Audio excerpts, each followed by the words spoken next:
नहीं कि तू मेरो बेटो ही ना है। जब ये बात कही तो कन्हैया ने कहा कि भैया, जन्म देने वाली माँ बड़ी नहीं होती, बड़ी तो वो माँ होती है जो पाल पोस के बड़ा करती है। मैं उस मैया को नहीं जानता, मेरी माँ तो तू ही है। अरे लाला, मैंने तुझे उखल से बांध दिया तो इसलिए नाराज हो गए हो? अरे लाला, माखन की चोरी के लिए मैंने एक बार तेरे तमाचा जड़ दिया, क्या तो इसलिए नाराज हो गए हो? कन्हैया ने कहा कि मैया, इस बात को तो तू सोचना भी मत, अगर मेरी माँ ने मेरे कभी दिया नहीं।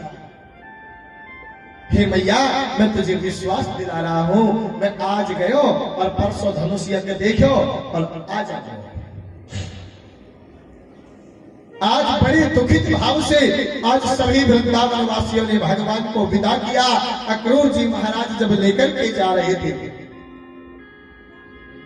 तो अक्रूर जी के मन में ये शंका है कि ये कंस इसको मार देगा, ये छोटे छोटे बालक हैं, इन्हें क्या पता अगर मैं इन्हें यहाँ मारने के लिए ले जा रहा हूं। मेरे गोविंद ने कहा कि अभी काका को भी मन में शंका है।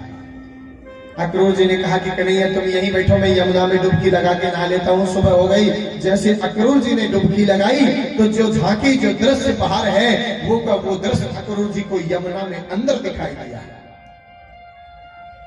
अक्रूर जी महाराज फिर हुए, फिर देखा और फिर डुबकी लगाई तो जो दृश्य बाहर है वो अंदर यमुना में दिखाई दिया। अक्रूर जी ने हाथ जोड़ दिया, अगर ऐसे एक कंस तो क्या, अगर 10 भी हो जाए तो इन दोनों बालकों का बाल भी बांका नहीं कर सकता। ये साक्षात पूर्ण ब्रह्म करना ही है। हे महाराज, आज अक्रूर जी महाराज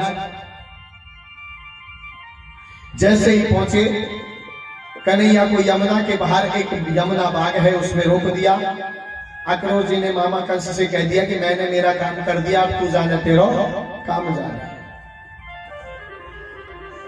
कन्हैया दाऊ भैया ने कहा कि दाऊ भैया, आज अपने ननिहाल आ गए, अपने मामा है यहाँ, मामा के आए हैं तो जरा मामा की नगरी घूम लेते हैं। जैसे ही यमुना के किनारे जा रहे थे तो एक धोबी कपड़ा धो रहा था। अब वह धोबी किसका था? महाराज कंस का ही था, उसी के कपड़े धोता था। अब ध्यान रखना, जितना अभिमान कलेक्टर को कौन है वहां से ज्यादा तो अगर चपड़ासी रहना बाबू रहे महाराज। क्यों? क्योंकि वो कलेक्टर को चपड़ासी है। तो कन्हैया ने कहा, रे मामा राम राम। क्या कहा कि मामा राम राम? जैसे ही कहा रे मामा राम राम तो धोबी ने कहा कि चलो जाए यहां से। हाँ, मुझे ऐसा लगे जो मेरे महाराज काम करे वो मोही करना पड़ जाता दिखे। कन्हैया ने कहा, रे मामा, मैं तो तुझसे मामा मामा कह रहा हूं, तो ये कर रहा है। मेरे गोविंद ने एक ही तमाचा जड़ा और उसी में धोबी के प्राण पखेरु, धोबी का उद्धार किया। पूरे घाट पे हल्ला मच गया। अगिया माई है जो ने पूत ना मारी, सच का सुर मारो, अघासुर मारो, कागा सुर मारो, बकासुर मारो, और आज भागो या हमें भी मारेगा। मेरे गोविंद ने जो कपड़े थे मामा कंस के वो पहने, ग्वाल वालों ने पहने तो थोड़े पूरे ज्यादा थे। एक दर्जी के गया, दर्जी ने सिल करके तैयार किए। अब एक श्रीदामा नाम का माली था, उसने माला पहनाई। अब कमी रह गई चंदन की। किसकी? चंदन की। हे महाराज, जैसे ही चंदन की कमी रही तो एक महाराज कंस की दासी थी। कौन थी? कंस की दासी, और उसका नाम था कुब्जा। वो 3 जगह से टेढ़ी मेढ़ी थी, इसलिए उसे लोग कुब्जा कहते हैं। महाराज उसके हाथ का घिसा हुआ चंदन महाराज कंस को अति प्रिय लगता था। महाराज कन्हैया ने कहा कि यासुई पूछ ले, चंदन लगा दे। तो भगवान ने कहा, हे सैरंद्री किम गच्छतम, हे सैरंद्री कहाँ जा रही हो? जैसे ही उसने कहा कि सैरंद्री, तो उसने कहा कि महाराज किसी ने जिंदगी में पहली बार मुझे सुंदरी कहा है। मैं 3 जगह से टेढ़ी मेढ़ी हूं, इसी लोग मुझे त्रिवक्रा भी कहते हैं। महाराज मैं बड़ी कुरूप हूं, इसीलिए लोग मुझे कुब्जा भी कहते हैं। और महाराज मेरे हाथ का घिसा हुआ चंदन महाराज कंस को प्रिय है, इसलिए जा रहे हैं।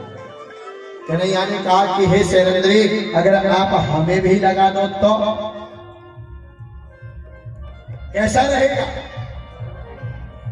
कुब्जा ने कहा कि महाराज आज पता नहीं कैसे मेरा मन करता है जीवन में पहली बार कि ये चंदन आज महाराज कंस को नहीं मैं आपको लगाऊं। मेरे गोविंद के आज जैसे ही चंदन लगाया तो दाऊ भैया ने कहा कि चंदन तो लगा दियो, दक्षिणा नहीं देगो। क्यों?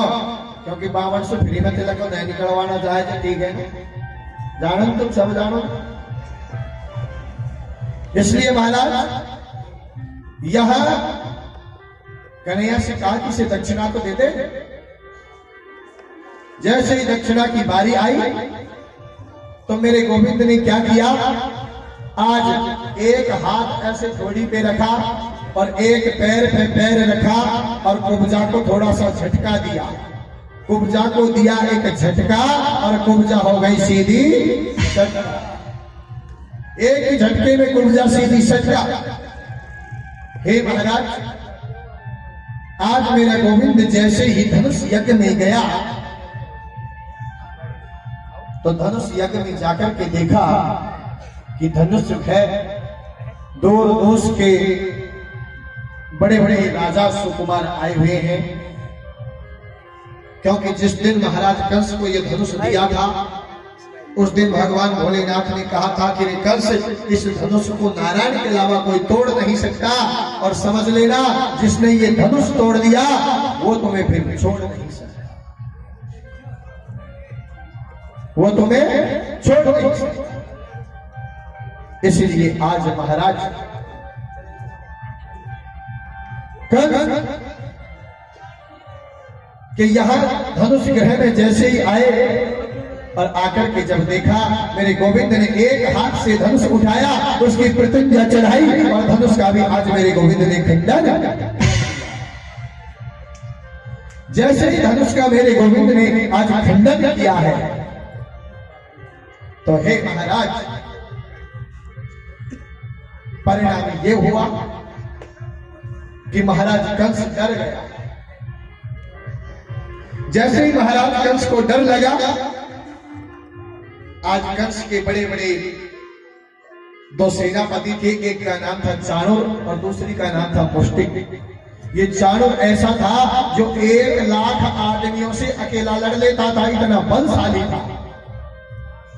एक ग्वालपीड़ नाम का हाथी था, उसको मदिरा पान करवाई, भगवान के ऊपर छुड़वाया, मेरे गोविंद ने इसका भी उद्धार किया। हे महाराज, आज जैसे ही उद्धार किया है तो परम योगी हंसरी सुखदेव जी कहते हैं, राजा कंस ने अखाड़ा लगा रखा है,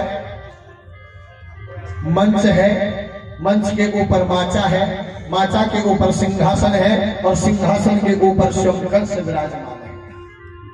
मेरा गोविंद चढ़ करके कंस के केस पकड़े, नीचे गिरा। कंस ने कहा, रे लाला छोड़ दे।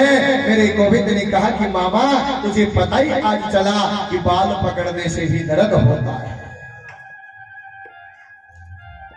अरे मामा, जिस दिन तूने मेरी माँ के केस पकड़े होंगे उस दिन क्या मेरी माता को दर्द नहीं हुआ होगा? कंस ने कहा, रे लाला छोड़ दे। तुमने कहा, रे लाला छोड़ूंगा तो सही, लेकिन ठिकाने लगा करके ही छोड़ूंगा। छोड़ूंगा तो सही, लेकिन ठिकाने लगा करके ही छोड़ूंगा। हे महाराज, परम योगी हंसरी सुखदेव जी कहते हैं, राजा परीक्षित से कि राजा, आज मेरे गोविंद ने मामा कंस का भी उद्धार किया और सर्वप्रथम वहां गया मेरा भगवान जहां महाराज उग्रसेन कारागृह में कैद थे, उनको बाहर काढ़ा और मथुरा नगरी का राजा बनाया। सुखदेव जी कहते हैं, राजा आज मेरा भगवान वहां गया, कहा जिस कारागृह में मैं प्रकट हुआ था, जिस कारागृह में मेरी माँ देवकी, मेरा पिता वसुदेव है।